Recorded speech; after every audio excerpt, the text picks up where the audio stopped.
Dan perlu teman-teman tahu, jin ini lebih banyak jumlahnya dari manusia ya. Lebih banyak. Iblis tadi yang kita sedang bahas, salah satu dari golongan jin. Jadi ada jin-jin yang lain. Allah ceritakan dalam surah jin khusus. Surah nomor 72 bicara masalah itu. 18 ayat pertama, itu Allah menceritakan tentang masalah adanya jin-jin beriman. Jadi di alam jin ada jihad, ada dakwah. Tetapi kepada syaitan, dan syaitan ini golongan fasik dan golongan kafir dari jin. Ada jin mukmin, ada jin fasik, ada jin kafir, sama manusia. Ada manusia beriman, ini yang beriman manusia, dan jin yang beriman tidak akan interaksi. Kalau golongan fasik dari manusia dan golongan kafir, fasik maksudnya muslim tapi masih banyak dosanya. Di alam jin juga ada jin fasik, muslim tapi banyak dosanya, dan ada kafir. Di alam jin, fasik sama kafir ini namanya syaitan. Jadi semua syaitan pasti jin, tidak semua jin itu syaitan. Bisa ditangkap ini ya? Oke. Ini pemahamannya. Nah, syaitan ini dipimpin oleh iblis. Jadi iblis bukan raja jin, tapi raja syaitan. Teman-teman sekalian, semua syaitan kita disuruh jadikan musuh. Kalau datang, diusir. Kalau kita ganggu syaitan, atau syaitan ganggu kita, kalau kita diganggu oleh syaitan, maaf, bahasanya gini, kalau kita diganggu oleh syaitan, tadi saya keliru ucapinnya. Kalau kita diganggu oleh syaitan, kita harus usir. A'udzu billahi minasyaitonir rajim. Mulai ada malas ibadah, mau buat dosa, mau buat zina, a'udzubillahi minasyaitonir. Syaitan lagi datang nih godain. Saya berlindung kepada Allah dari syaitan yang rajim. Rajim itu dirajam, teman-teman. Jadi kalau bahasa Indonesia terjemahan terkutuk itu sebenarnya kurang tepat itu. Tepatnya rajim itu adalah dirajam. Rajam itu malaikat ambil panah api dipanahin dia. Jadi kalau kita diganggu oleh syaitan, kita bilang a'udzubillahi minasyaitonir rajim, itu Allah datangkan malaikat bunuh syaitan tuh yang sedang goda kita. Dirajam dia, dilempar dengan panah-panah api. Seperti Allah bilang dalam surah Al-Mulk, wa ja'alnaha rujuman lisyayatin, dan kami jadikan bintang-bintang itu sebagai panah-panah untuk mematikan syaitan-syaitan. Jadi nggak boleh berteman, nggak boleh menikah, nggak boleh interaksi, nggak boleh apa-apa. Mereka punya dimensi waktu yang berbeda. Tidak boleh lintas alam. Teman-teman, kita ini manusia. Manusia sudah Allah ciptakan makanan kita. Makanan kita inilah daging, ini ayam, ada sayur-sayuran, ada buah-buahan yang kelihatan depan mata. Yang manusia bisa cocok tanam, bisa ternak, itu makanan kita. Inilah kita, inilah baju kita. Inilah penglihatan kita yang kita bisa lihat. Inilah bangunan rumah kita dan masjid kita. Ini alam kita, teman-teman. Untuk membuat manusia lain suka dengan kita, simpatik, ada cara manusiawi, ya, punya pintar dalam berbicara, punya prestasi dunia, berpendidikan kah, kaya kah, suka membantu kah, ada caranya. Jangan pindah lintas alam nih. Orang-orang yang jadi dukun, jadi peramal, jadi penyamun, ini lintas alam. Dia pergi ke jin-jin itu minta tolong, dan ini tidak boleh. Pindah ke alam mereka tidak boleh, dilarang sama Allah.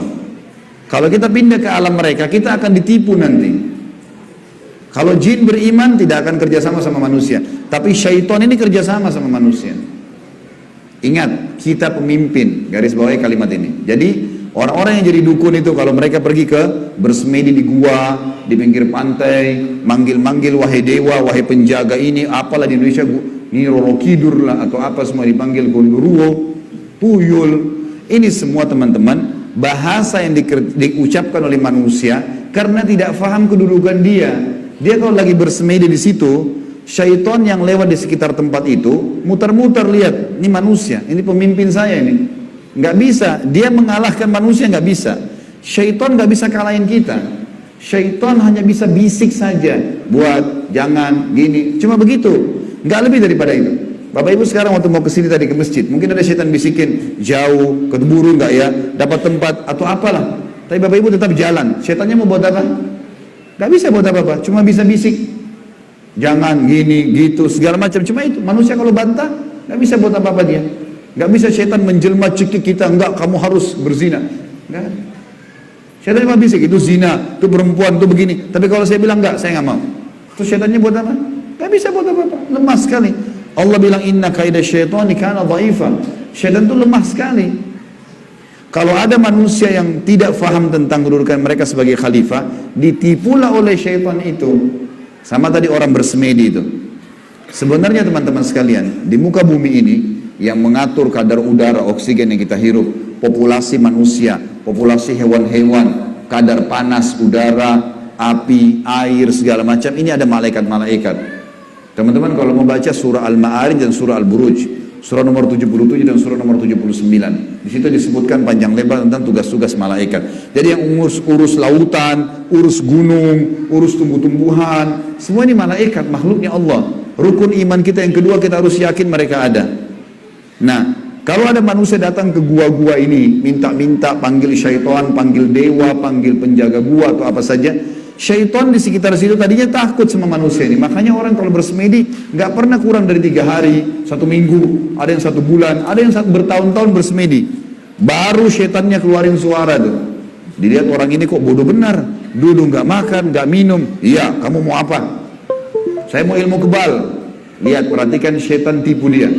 Disuruh makan kotorannya sendiri, disuruh minum darah, disuruh ini, lintas alam lain nih. Manusia tidak mungkin mau minum darah, fitrahnya kita nggak suka itu. Alam kita beda, kita nggak boleh makan itu memang. Allah buat kita nggak suka itu. Syaitan suka dengan bau-bau busuk, bau kotoran. Manusia nggak suka. Syaitan suruh manusia ini ikuti dia, suruh bersemedi. Dan ini disebutkan teman-teman, sebab turunnya surah jin ini karena ada orang-orang Arab jahiliyah dulu. Mereka ini teman-teman kalau mau kalau lagi perjalanan bagi safar, kepala sukunya, kepala kafilah, kepala perjalanan itu kalau sudah istirahat di satu lembah, dia tiba-tiba keluar, dia ambil setengah bekal makanan, dia bawa ke tengah-tengah lembah, lalu dia bilang begini, wahai penjaga lembah, ini setengah bekal kami, jangan ganggu kami ya. Ini perkataan siapa?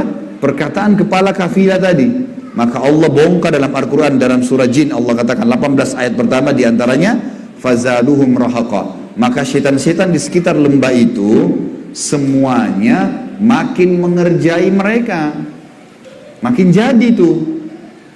Kalau ada satu kampung misalnya kayak di Indonesia ini paling banyak seperti itu.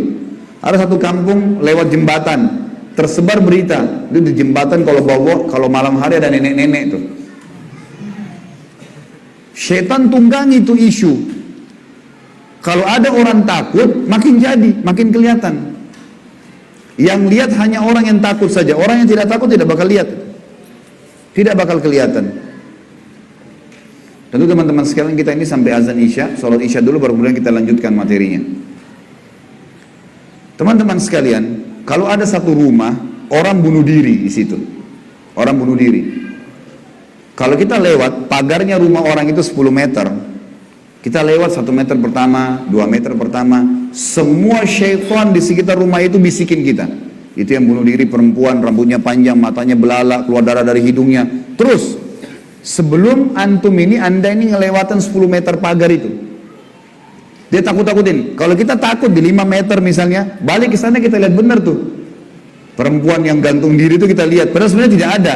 Itu permainan syaitan di sekitar rumah itu. Ini saya bongkar kedoknya biar bapak ibu tahu. Jadi syaitan kalau ada di sini marah sama saya, biarin aja dia marah. Karena emang dia begitu kerjain manusia. Dia kerjain manusia. Kalau ada teman kita jalan tanya, kamu takut gak? Kamu lihat gak? Dia bilang enggak, karena dia tidak takut. Kalau dia takut, dia bayangkan nenek-nenek misalnya. Dia lihat nenek-nenek di sana. Jadi orang makin benar, makin tahu tauhid ini, makin tahu kisah awal Nabi Adam, musuh kita syaitan, Allah bilang syaitan itu lemah, tidak bisa buat apa-apa. Ini semua teman-teman sekalian akan membuat seseorang di antara kita jadi kokoh, jadi tidak mudah tergoda oleh syaitan. Dan ini makna daripada hadis Nabi SAW. Hai Ibnu Khattab, Umar bin Khattab, kalau kau lewat di sebuah lembah, syaitan tahu kau lewat di lembah itu, dia cari lembah lain. Padahal Umar nggak pernah lihat syaitan itu. Syaitan yang lihat Umar. Kok bisa syaitannya takut? Karena tahu kalau Umar ini sudah tahu sedikit ada gangguan syaitan, langsung Umar baca A'udzubillahi minasyaitonirrajim. Berarti Allah utus malaikat bunuh dia. Orang-orang yang takut saja, yang belum faham, baru kemudian dikerjai oleh syaitan itu. Seperti itulah pemahamannya. Sudah azan? Baik, kita lanjutkan insya Allah sebentar lagi. Habis selesai sholat Isya, untuk melanjutkan tema kita. Subhanakallahumma bihamdika asyhadu an la ilaha illallah astaghfiruka wa atubu ilaik. Wassalamualaikum warahmatullahi wabarakatuh.